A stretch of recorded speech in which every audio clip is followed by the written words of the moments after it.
नमस्कार, मैं रॉक्सी परवीन और आप सब कैसे हैं। तो आशा करती हूँ आप भी अच्छे होंगे। तो आइए चलते हैं हम लोग वीडियो की ओर।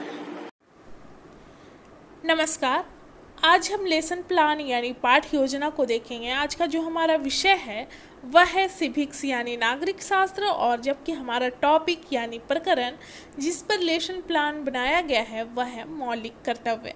तो हम यहाँ पर आज देखेंगे फंडामेंटल ड्यूटीज को। तो लेसन प्लान यानी पाठ योजना जब भी बनाना स्टार्ट करते हैं अपने रजिस्टर के लेफ्ट पेज से इसका शुरुआत करते हैं। यहाँ पर जो हमारा आज का प्रकरण हुआ मौलिक कर्तव्य, यानी कि एक व्यक्ति अर्थात नागरिक होने के नाते उसका राष्ट्र, देश और समाज के प्रति क्या कर्तव्य होना चाहिए उस चीज़ को हम यहाँ पर देखेंगे।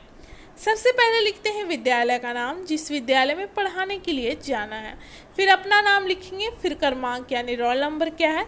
विषय हो जाएगा यहाँ पर नागरिक शास्त्र, जबकि प्रकरण यहाँ पर यानी टॉपिक यहाँ पर लिखेंगे तो यहाँ पर हो जाएगा मौलिक कर्तव्य। अब किस क्लास के लिए है तो 9th क्लास के लिए। कितने समय तक आपको पढ़ाना है वो लिखेंगे, किस घंटे में पढ़ाना है और डेट क्या है और आपका सत्र कौन सा चल रहा है उस चीज़ को यहाँ पर लिखेंगे। उसके बाद आता है सामान्य उद्देश्य। सामान्य उद्देश्य के अंतर्गत हम 4 या 5 पॉइंट लिखते हैं और विशिष्ट उद्देश्य में भी हम 5 पॉइंट लिखते हैं। सामान्य उद्देश्य में हम देखते हैं कि विषय के बारे में थोड़ी बहुत जानकारी प्राप्त करना सामान्य उद्देश्य के अंतर्गत आता है, जबकि विशिष्ट उद्देश्य के अंतर्गत हम देखते हैं कि जिस टॉपिक के बारे में पढ़ रहे हैं उसके अंतर्गत उसका गहन जानकारी, गहराई से जानकारी प्राप्त करना। तो सामान्य उद्देश्य में हम 5 पॉइंट देखेंगे। पहला नंबर है छात्रों में नागरिक शास्त्र विषय के प्रति रुचि जागृत करना। दूसरा है छात्रों में देश प्रेम की भावना का विकास करना। तीसरा है छात्रों की मानसिक शक्ति का विकास करना। चौथा छात्रों के दृष्टिकोण में व्यापकता का विकास करना। और 5वां हो जाएगा छात्रों की तार्किक शक्तियों का विकास करना। अब उसके बाद विशिष्ट उद्देश्य में हम देखेंगे। विशिष्ट उद्देश्य में भी हम 5 पॉइंट देखते हैं जो कि हमारा प्रकरण से संबंधित होता है। पहला नंबर हो जाएगा छात्र जो है मौलिक कर्तव्य के बारे में जान सकेंगे।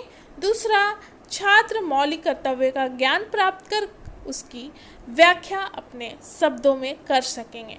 तीसरा नंबर हो जाएगा कि छात्र जो हैं मौलिक कर्तव्य का ज्ञान प्राप्त कर अपने कौशलों का विकसित कर सकेंगे। चौथा, छात्र मौलिक कर्तव्य से संबंधित विषय को चार्ट पेपर द्वारा प्रदर्शित करने का कौशल विकसित कर सकेंगे। और 5वां नंबर हो जाएगा कि छात्रों में मौलिक कर्तव्य विषय से संबंधित पत्र पत्रिकाओं को पढ़ने की रुचि विकसित हो सकेगी।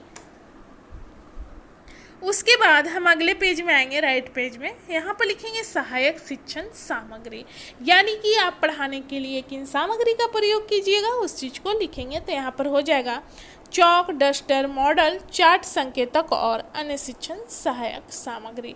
अब किस विधि का प्रयोग करेंगे तो हमने यहाँ पर किया है व्याख्यान और प्रश्नोत्तर विधि। पूर्व ज्ञान में हो जाएगा कि छात्र जो हैं मौलिक कर्तव्य के बारे में सामान्य जानकारी रखते हैं, यानी कि इस विषय में उनको पहले से ही थोड़ी बहुत जानकारी है। अब उसके बाद वर्ग व्यवस्था में हो जाएगा। अगर लड़की है तो आप छात्र अध्यापिका लिखेंगे और लड़के हैं तो छात्र अध्यापक लिखेंगे। तो यहाँ पर हो जाएगा कि छात्र अध्यापिका अपनी सुविधा के अनुसार वर्गों को व्यवस्थित करेंगे। अब उसके बाद प्रस्तावना का पॉइंट आता है जिसमें कि हम 2 कॉलम बनाते हैं, एक छात्र अध्यापक या अध्यापिका कथन और दूसरा छात्र संभावित उत्तर। तो ये प्रश्न और उत्तर दोनों एक दूसरे से संबंधित होता है, यानी कि उत्तर से ही दूसरा क्वेश्चन बनता है। और लास्ट क्वेश्चन में हमारा टॉपिक निकल कर आना चाहिए जिस टॉपिक को हमें पढ़ाना है। तो ये प्रश्न की संख्या जो है आप कम से कम 3 और अधिक से अधिक 5 रख सकते हैं। तो पहला प्रश्न करती हैं छात्र अध्यापिका बच्चों से कि हमारे देश का क्या नाम है। तो छात्रों के द्वारा उत्तर आता है भारत। अब दूसरा प्रश्न करती हैं कि भारत में एक ऐसी शासन व्यवस्था है। तो छात्रों के द्वारा उत्तर आता है लोकतांत्रिक शासन व्यवस्था। तीसरा प्रश्न करती हैं, जैसे कि वहाँ पर उत्तर आया लोकतांत्रिक शासन व्यवस्था, तब इसी से संबंधित तीसरा प्रश्न बनेगा कि लोकतंत्र शासन में नागरिकों को अधिकार कौन प्रदान करता है। तो छात्रों के द्वारा उत्तर आता है संविधान। अब चौथा प्रश्न है, संविधान में प्रत्येक नागरिक के लिए कौन सा कर्तव्य दिया गया है। तो छात्रों के द्वारा उत्तर आता है मौलिक कर्तव्य। अब पांचवा प्रश्न है कि मौलिक कर्तव्य की संख्या कितनी है। तो छात्र यहाँ पर उत्तर नहीं दे पाते हैं, इसलिए हम यहाँ पर समस्यात्मक लिखेंगे और हम देख सकते हैं कि हमारा टॉपिक निकल कर यहाँ पर आ गया, जिस टॉपिक को हमें पढ़ाना है। तो उसके बाद छात्र अध्यापिका कथन में हो जाएगा मौलिक कर्तव्य, और पाठ की उद्घोषणा में हो जाएगा कि आज हम लोग मौलिक कर्तव्य के बारे में विस्तार पूर्वक अध्ययन करेंगे। उसके बाद हम अगले पेज में आएंगे, जो कि प्रस्तुतिकरण के नाम से जाना जाता है। यहाँ इसके अंतर्गत 4 कॉलम बनाते हैं।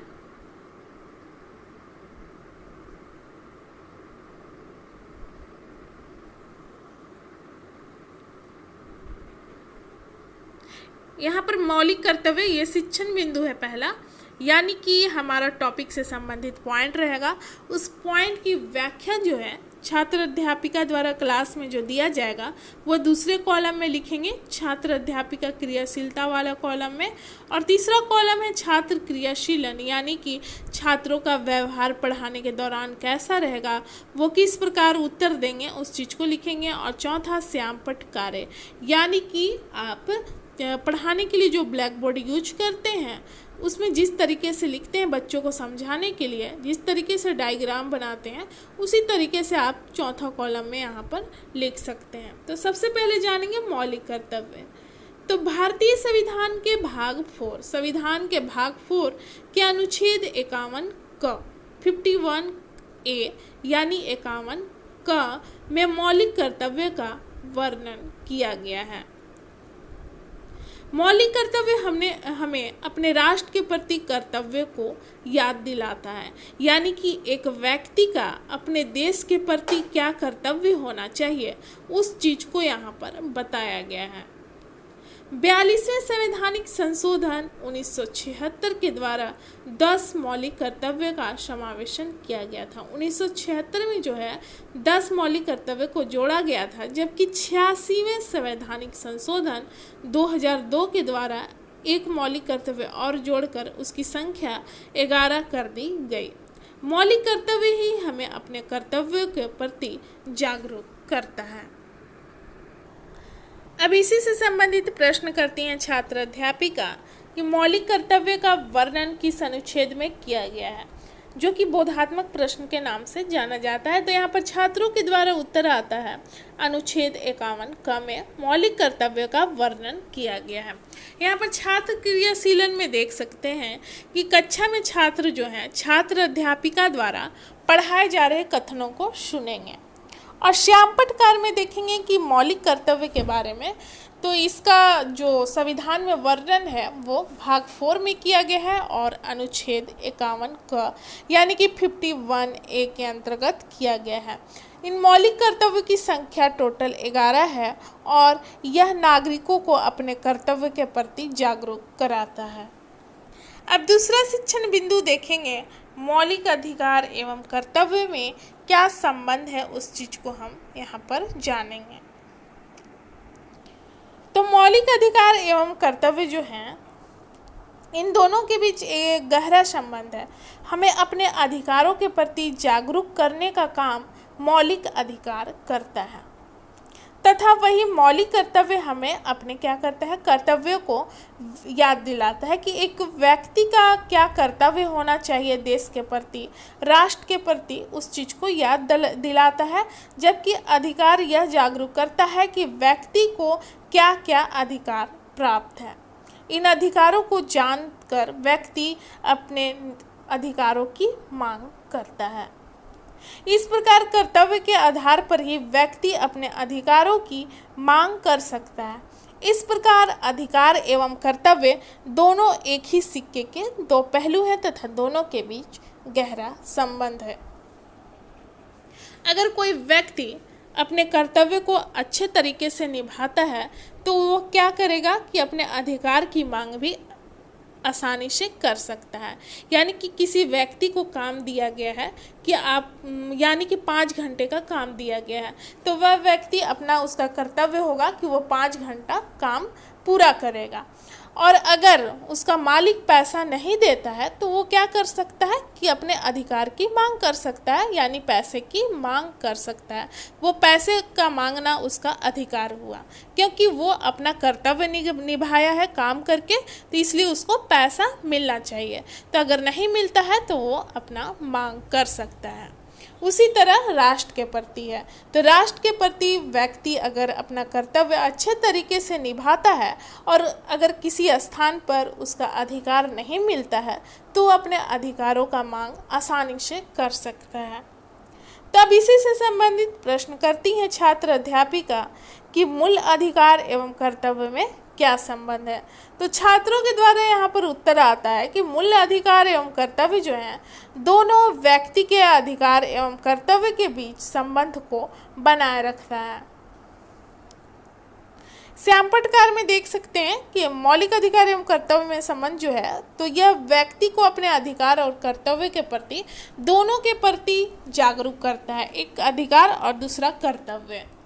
तो इसलिए इन दोनों के बीच गहरा संबंध है। अब अगले पेज में आएंगे, इसी तरह 4 कॉलम बनेगा, जबकि तीसरा शिक्षण बिंदु हमारा रहेगा संविधान में उल्लेखित मौलिक कर्तव्य की संख्या जो है उस चीज को हम देखेंगे। तो हमारा कुल 11 मौलिक कर्तव्य है, तो यहाँ पर हम देखेंगे।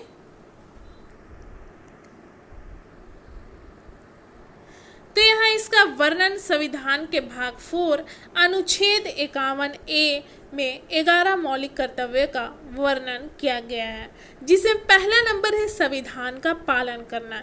यानी कि संविधान के द्वारा जो भी नियम कानून दिए गए हैं किसी भी व्यक्ति के लिए, राष्ट्र के लिए, तो व्यक्ति को क्या करना है कि उसका पूरे तरीके से पालन करना है और उसके आदर्श संस्था, राष्ट्र ध्वज और राष्ट्रगान का भी आदर करना है। अपने देश के जो राष्ट्र ध्वज है, राष्ट्रगान है, उसका भी आदर करना है। दूसरा है स्वतंत्रता के लिए हमारे राष्ट्रीय आंदोलन को प्रेरित करने वाले उच्च आदर्शों को हृदय में संजोए रखना और उनका पालन करना है। यानी कि हम देख सकते हैं कि जो हमारे देश को स्वतंत्रता प्राप्त हुई उसमें अनेक नेताओं ने अपना अहम योगदान दिया है और उन्हें कई कठिनाइयों का सामना भी करना पड़ा। तो इन चीज़ों को देखते हुए अपने राष्ट्र के प्रति जो उच्च आदर्श है उसको हृदय में संजोए रखना है। तीसरा है भारत की संप्रभुता, एकता और अखंडता की रक्षा करना, ताकि भारत देश पूरी तरह से सुरक्षित रहे, उसे किसी भी तरह का बाहरी या आंतरिक खतरा ना हो, और यहाँ पर है और उसे अक्षुण्ण बनाए रखना। चौथा नंबर है देश की रक्षा करना और आह्वान किए जाने पर राष्ट्र की सेवा के लिए तत्पर रहना। तो एक व्यक्ति का कर्तव्य होना चाहिए कि वो हमेशा अपनी देश की रक्षा करे और ज़रूरत पड़ने पर वह देश के लिए मतलब रक्षा करने के लिए वो हमेशा तत्पर यानी तैयार रहे। पांचवा नंबर है भारत के सभी लोगों में समरसता और समान भ्रातृत्व की भावना का निर्माण करना, जो धर्म, भाषा और प्रदेश या वर्ग पर आधारित सभी भेदभाव से परे हो।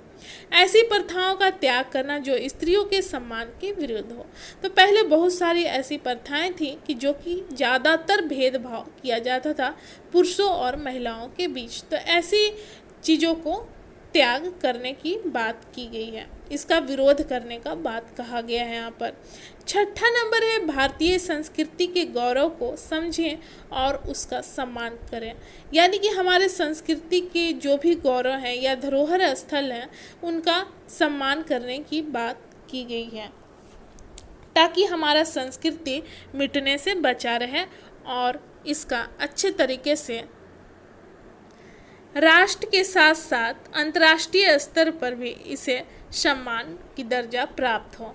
अगला नंबर है प्राकृतिक पर्यावरण की, जिसके अंतर्गत वन, झील, नदी और वन्य जीव आते हैं उनकी रक्षा करना और उनका संवर्धन करना तथा प्राणी मात्र के प्रति दया भाव रखना। तो इन सारी चीज़ों की रक्षा करने की बात कही गई है। और 8वां नंबर है यहाँ पर वैज्ञानिक दृष्टिकोण, मानववाद तथा ज्ञानार्जन तथा सुधार की भावना का विकास करना। यहाँ पर देख सकते हैं छात्र क्रियाशीलन में कि छात्र जो है श्यामपट्ट में लिखे जा रहे वाक्यों को अपनी कॉपी में लिखेंगे और कक्षा में अनुशासन बनाए रखेंगे। यहाँ पर श्यामपट्ट कार्य में देख सकते हैं जो चौथा कॉलम है वो है मौलिक कर्तव्य की संख्या। तो इसका जो वर्णन है वो भाग 4 में है और अनुच्छेद 51 ए के अंतर्गत आता है और 11 मौलिक कर्तव्य नागरिकों को दिए गए हैं। 86वें संवैधानिक संशोधन 2002 द्वारा एक और मौलिक कर्तव्य को जोड़ा गया जो कि कुल 11 हुआ।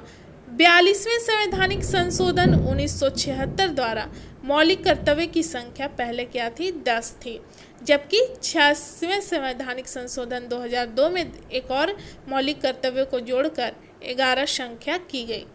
और यह जो है नागरिकों को अपने कर्तव्य के प्रति यह जागरूक कराता है। 9वां नंबर देखते हैं मौलिक कर्तव्य का। यहाँ पर छात्र अध्यापिका क्रियाशीलता में कॉलम में रहेगा आपका दूसरा कॉलम में ये 9th नंबर कि सार्वजनिक संपत्ति को सुरक्षित रखना और हिंसा से दूर रहना। और 10वां नंबर है व्यक्तिगत और सामूहिक गतिविधियों के सभी क्षेत्रों में उत्कर्ष की ओर बढ़ने का सतत प्रयास करना जिससे राष्ट्र निरंतर बढ़ते हुए प्रयत्न और उपलब्धियों को छू ले। यानी कि राष्ट्र का विकास, यहाँ पर विकास की बात की गई है। 11 नंबर जो जोड़ा गया है 2002 में 86वें संवैधानिक संशोधन द्वारा, तो यहाँ पर कहा गया है कि हर माता पिता या संरक्षक यानी कि बच्चे की जो देखभाल कर रहे हैं या उनके माता पिता उन बच्चों को 6 से 14 वर्ष तक के यानी कि सभी बच्चों को निःशुल्क शिक्षा प्रदान करें। निःशुल्क शिक्षा 86वें संवैधानिक संशोधन द्वारा 2002 में ये जोड़ा गया है जिसमें ये मौलिक कर्तव्य टोटल मिला के 11 हुए। अब जो कि प्रस्तुतिकरण था हमारा यहाँ पर समाप्त होता है। उसके बाद पढ़ाने के बाद छात्रों का मूल्यांकन किया जाता है, यानी कि मूल्यांकन के आधार पर ही देखा जाता है कि बच्चों ने कितना समझा है। अगर वो प्रश्न का उत्तर आसानी से दे देते हैं तो टीचर यह समझते हैं कि बच्चों ने अच्छे तरीके से टॉपिक को समझा है। अगर बच्चे प्रश्न का उत्तर नहीं दे पाते हैं तो टीचर क्या करेंगे कि इस टॉपिक को फिर से सरलतापूर्वक तरीके से बच्चों को समझाएंगे। पहला प्रश्न है कि प्रश्न क्लास में ही किया जाता है और इसका उत्तर बच्चे क्लास में ही देते हैं। पहला प्रश्न है मौलिक कर्तव्य क्या है। दूसरा है मौलिक कर्तव्य का वर्णन किस अनुच्छेद में किया गया है। तीसरा प्रश्न है मौलिक कर्तव्य एवं कर्तव्य में क्या संबंध है। चौथा प्रश्न 11वें मौलिक कर्तव्य को किस संशोधन द्वारा जोड़ा गया है। और 5वां प्रश्न है मौलिक कर्तव्य की संख्या कितनी है। अब मूल्यांकन के बाद पुनरावृत्ति यानी कि जो चीज़ पढ़ाया गया है उसको एक बार बच्चों के सामने फिर से पढ़ाया जाता है ताकि उनको अच्छे तरीके से याद रहे। पहला नंबर है मौलिक कर्तव्य नागरिकों को अपने राष्ट्र के प्रति कर्तव्य के प्रति जागरूक करता है, यानी कि एक नागरिक होने के नाते राष्ट्र के प्रति इनका क्या कर्तव्य होना चाहिए उस चीज़ को एहसास दिलाता है। दूसरा मौलिक कर्तव्य का उल्लेख संविधान के भाग 4 अनुच्छेद 51A में इसका वर्णन किया गया है। तीसरा है मौलिक कर्तव्य की संख्या टोटल जो है कुल 11 है। अब उसके बाद होमवर्क यानी गृह कार्य दिया जाता है। तो पहला प्रश्न है मौलिक कर्तव्य क्या है और दूसरा मौलिक कर्तव्य की कुल संख्या का यानी कि जो भी संख्या है टोटल 11 है। तो यहाँ पर प्रश्न है कि मौलिक कर्तव्य की कुल संख्याओं का उल्लेख करें, यानी कि पूरा विस्तार पूर्वक से यहाँ पर पूछा गया है। तो जो हमारा पाठ योजना है लेसन प्लान यहाँ पर समाप्त होता है। मिलते हैं अगले वीडियो में। धन्यवाद।